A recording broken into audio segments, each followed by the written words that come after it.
Okay, we're going to start our next unit here in the second semester. It's going to be unit number 7, and it's going to be all about Kim Il-sung.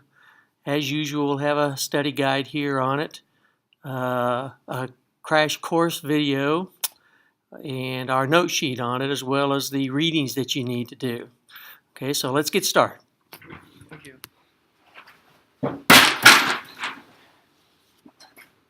Hello, my name is Peter Zhou. This is the crash course World History about the President of North Korea. As you see, there are 3 main presidents in the whiteboard of North Korea. Today we are focused on the first one, Kim Il-sung.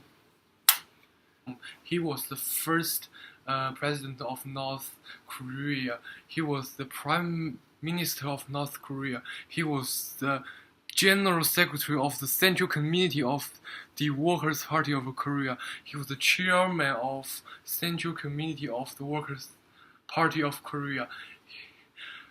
He was the Deputy Chairman of the Central Committee of the Workers' Party of North Korea. He was also the Chairman of North Korea Bureau of the Communist Party of Korea.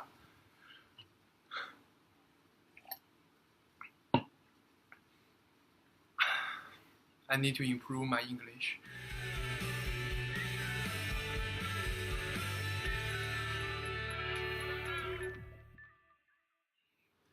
He was born on the 15th April 1912 at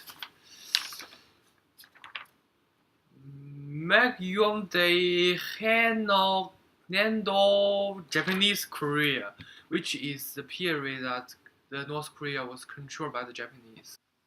So when he was about 10 years old, he and his father went to China to escape the control by the Japanese. After that, in 1931, he joined the Communists of China.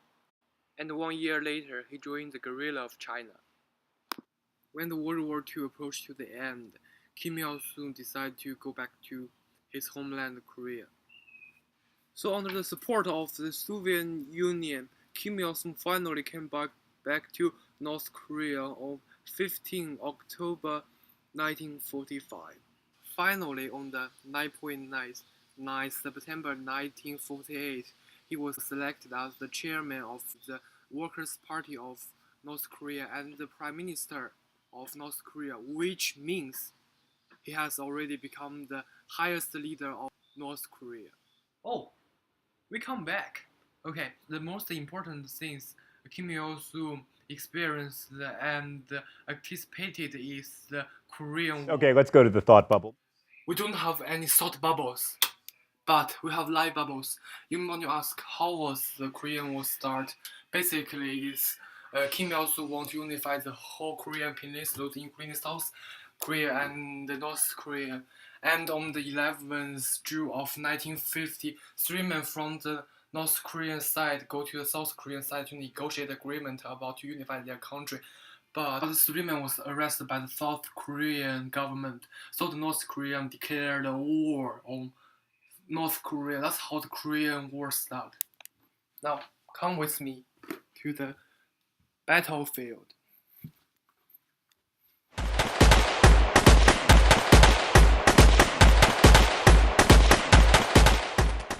Launch! Did you hear me? I said launch!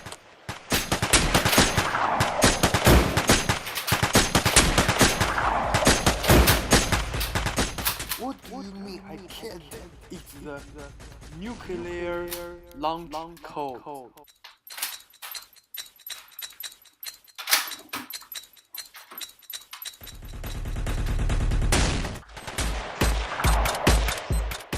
OMG!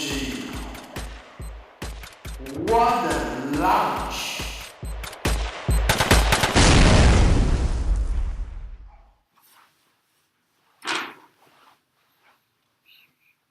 Launch code rated R, released on September 25th. 3 months later, after the war started, North Korea has already occupied most of the South Korean territory. And 5 months later, Kim Il-sung asked Chinese President Mao Zedong to support him to defeat some US armies in South Korea. However, Mao Zedong refused him because at that time China was just established. Mao Zedong don't want China involved in another war. But after the North Korean army approached to the 38th parallel, the Chinese army finally joined North Korean army to fight against the United Nations army and South Korean armies.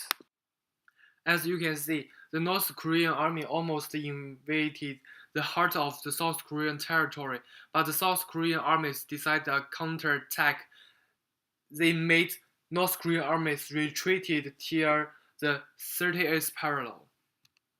From 1951 till 1953, both sides, north side and south side, they stayed at the 38th parallel and didn't move at all. And finally, on 27th July 1953, both sides ceased fire and they negotiated an agreement called Korean War Armistice Agreement. After the Korean War, a new problem came to North Korea. That's the cult of personality in North Korea.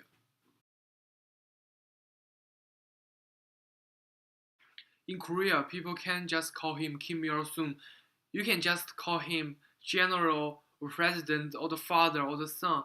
It seems like he becomes the God or the like Jesus of the Christianity. Kim Il-sung just kind of a leader of a new religion. Since the cult of personality of Kim Il-sung, the economic, technology, and education were delayed. Not only himself, but his descendants. Oh, it's time for the opening letter. Let's see what's in the chest first.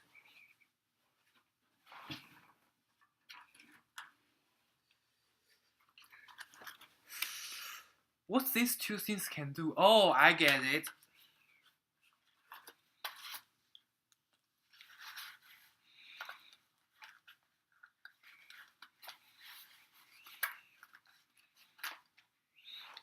A nice chrome, huh?